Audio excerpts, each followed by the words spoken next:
আজকে তৈরি করে দেখাবো নুডলসের পাকোড়া। আর নুডলসের পাকোড়াটা বানানো অনেক ইজি এবং অনেক মজাদার একটি রেসিপি। আর এই রেসিপিটা কিন্তু আমার বাচ্চারা অনেক চয়েস করে, তাই ভাবলাম আপনাদের কাছে নিয়ে আসি। আর এই রেসিপিটা আসলে অত্যন্ত লোভনীয় এবং অনেক ক্রিস্পি টাইপের একটা রেসিপি। আর এটা চায়ের সাথে বিকেলের আড্ডায় কিন্তু ভালোই জমে যায়। আর আমার কাছে মূলত এটা খুব ফেভারিট, খুব ভালো লাগে, তাই কয়েকদিন পর পরই আমি বানাই। হ্যালো ভিউয়ার্স, আসসালামু আলাইকুম। Welcome to my channel Chinese blog and cooking channel. Viewers, আবারও নতুন আরেকটি রেসিপি নিয়ে আপনাদের মাঝে হাজির হয়েছি। তো আমি কিন্তু এখানে 2টার মতো ম্যাগির প্যাকেট নিয়ে নিয়েছি নুডলসের।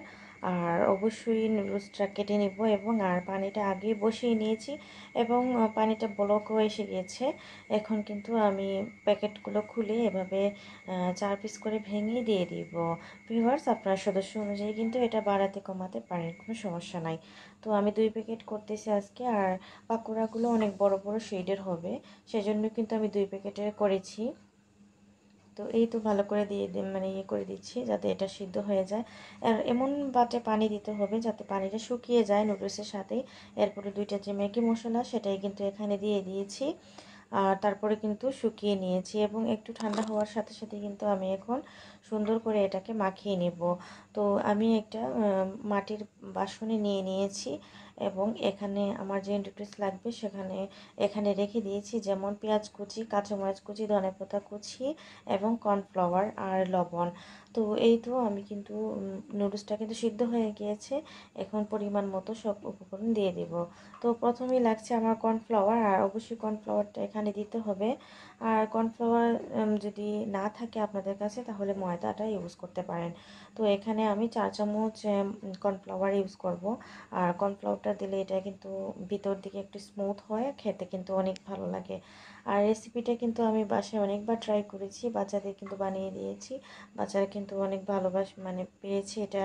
অনেক ধরনের মানে রেসিপি থেকেও ধরেন পেঁয়াজু এবং এই ধরনের ক্রিস্পি জাতীয় খাবার কিন্তু বাচ্চারা অনেক পছন্দ করে। তো এখানে দিয়ে দিয়েছি পেঁয়াজ কুচি, তারপরে দিয়ে দিয়েছি আমি 2টা কাঁচামরিচ। আপনারা চাইলে এখানে আরও বেশি করে কাঁচামরিচ দিতে পারেন, তো আমি বাচ্চাদের জন্য কম কাঁচামরিচ দিয়েছি। তো এই তো ভালো করে কিন্তু এগুলো কেটে পাতলা পাতলা আকারে কিন্তু মরিচগুলো দিয়ে দিব। ভিউয়ার্স, এই রেসিপিটা কিন্তু অনেক ইজি। আর আমি কিন্তু যখন বাসায় খুব চটপট কিছু খেতে ইচ্ছে করে তো এরকম একটা রেসিপি করে খাই। তো ধনেপাতা কুচি দিয়ে দিয়েছি, দিয়ে দিচ্ছি লবণ স্বাদ মতো, তারপর হাত দিয়ে ভালো করে এভাবে মাখিয়ে নিব। এখন দিয়ে দিব হলুদ গুঁড়ো এবং মরিচ গুঁড়ো, ধনে গুঁড়ো, জিরে গুঁড়ো দিয়ে ভালো করে কিন্তু আবারও মাখিয়ে নিব। আর হলুদ মরিচ গুঁড়ো এগুলো কিন্তু আমি খুব অল্প পরিমাণে দিয়েছি। তো ভালো করে এভাবে হাত দিয়ে ম্যাশ করে নিব, তবে এত বেশি ম্যাশ করতে যাবে না, তবে নুডলসগুলো কিন্তু একেবারে কিন্তু গলে যাবে হাতের চাপে। তো আমি হালকা হালকা কিন্তু চাপ দিয়ে কিন্তু এরকম নুডলসটা মাখিয়ে নিচ্ছি, কারণ নুডলসটা তো অনেক নরম হয়ে যায়। তো এই তো তো ভিডিওর এই পর্যন্ত এসে যারা লাইক দিতে ভুলে গিয়েছেন প্লিজ একটা লাইক করে দিবেন। আর অবশ্যই আপনারা আমার সাথে আছেন, সাথে থাকবেন। এই মুহূর্তে দেশ এবং দেশের বাইরে যে যেখান থেকে আমার ভিডিওটা দেখতেছেন সবাইকে জানাই মনের অন্তঃস্থল দোয়া এবং ভালোবাসা। সবার জন্য আমারও অনেক অনেক দোয়া রইল।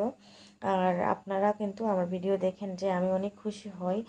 তো এই তো তেল কিন্তু বসিয়ে দিয়েছিলাম আগেই ফ্রাই প্যানে, আর অবশ্যই হালকা একটু গরম হয়ে এসেছে তখনই কিন্তু এভাবে চাকচাক করে আমি কিন্তু দিয়ে দিব। আর অবশ্যই বেশি একটা পাতলা করবেন না, এটা একটু বড় বড় থাকলে কিন্তু নুডলসটা ভাসে এবং খুব ক্রিস্পি হয়, খেতে ভালো লাগে। তো এভাবে হাত দিয়ে চেপে চেপে আমি কিন্তু হালকা হালকা করে দিয়ে দিচ্ছি। রেসিপিটা একবার বাসায় বানিয়ে দেখতেই পারেন, অনেক অনেক লোভনীয় হয় এই রেসিপিটা এবং অনেক অনেক মজার হয়।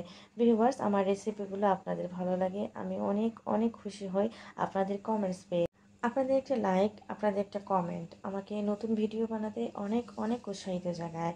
থ্যাংক ইউ সো মাচ আপনাদেরকে আমাকে এত সুন্দর করে কমেন্ট করে উৎসাহ জাগানোর জন্য। তো এইভাবে প্রতিটা কিন্তু আমি যেটুকু করেছি এটা কিন্তু দিয়ে দিব এভাবেই।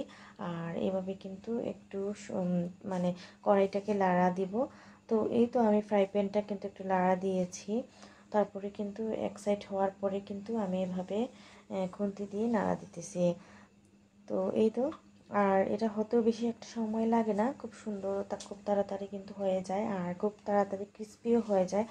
আর 10 মিনিটেই বানানো যায় এরকম একটা রেসিপি কিন্তু। আর সবার কিন্তু এরকম রেসিপি কিন্তু অনেকে খুঁজে যে 10 মিনিটে কী বানানো যায়, কী খাওয়া যায়, হঠাৎ কোনো কিছু চটপটা কিছু খেতে ইচ্ছে করতেছে।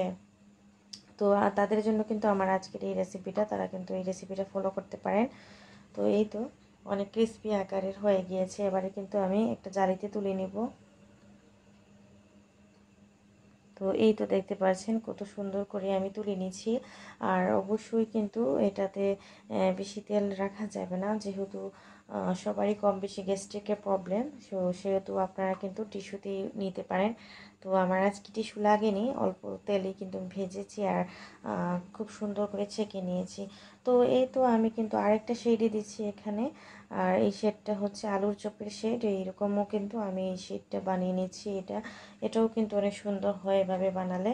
তো প্রথমে গোল শেডে দিয়েছি, তারপর আমার মেয়ে বলেছে যে আলুর চপের একটা শেড দো মাম্মি। তো আমি কি করেছি, আলুর চপের একটা শেড দিয়েছি যাতে ওর কাছে ভালো লাগে। তো এই তো একটার পর একটা আমি এরকম করে সেম একই প্রসেসিংয়ে কিন্তু ভেজে নেব। তো এই তো সুন্দর করে লাল লাল করে ভেজে নিয়েছি। আপনাদের কার কেমন লেগেছে আমার আজকের রেসিপিটা অবশ্যই কমেন্ট করে জানাতে ভুলবেন না। তো এবারেও কিন্তু নিয়ে নিয়েছি এবং সার্ভিং ডিশে নিয়ে নিয়েছি। আর অসম্ভব লেভেলের সুন্দর করে কিন্তু সাজিয়ে নিয়েছি, আর অসম্ভব লেভেলের কিন্তু সুন্দর লাগতেছে। তো এই তো একটা একটা করে এভাবে নিয়ে নিয়েছি, আর মাঝখানে আমি সস নিয়ে নেব। তো এই তো দেখতেই পাচ্ছেন কত সুন্দর একটা কালার এসেছে, আর কত ভালো লেগেছে আমার আজকের এই রেসিপিটা। তো এই তো এখন সস নিয়ে নিয়েছি এবং খাওয়ার জন্য উপযুক্ত করে নিলাম সস দিয়েই।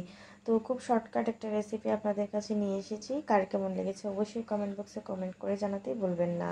আমার আজকের রেসিপিটা এই পর্যন্তই, নতুন ভিডিও নিয়ে অবশ্যই হাজির হব। সে অবধি সবাই ভালো থাকবেন, সুস্থ থাকবেন। থ্যাংকস ফর ওয়াচিং অ্যান্ড আসসালামু আলাইকুম।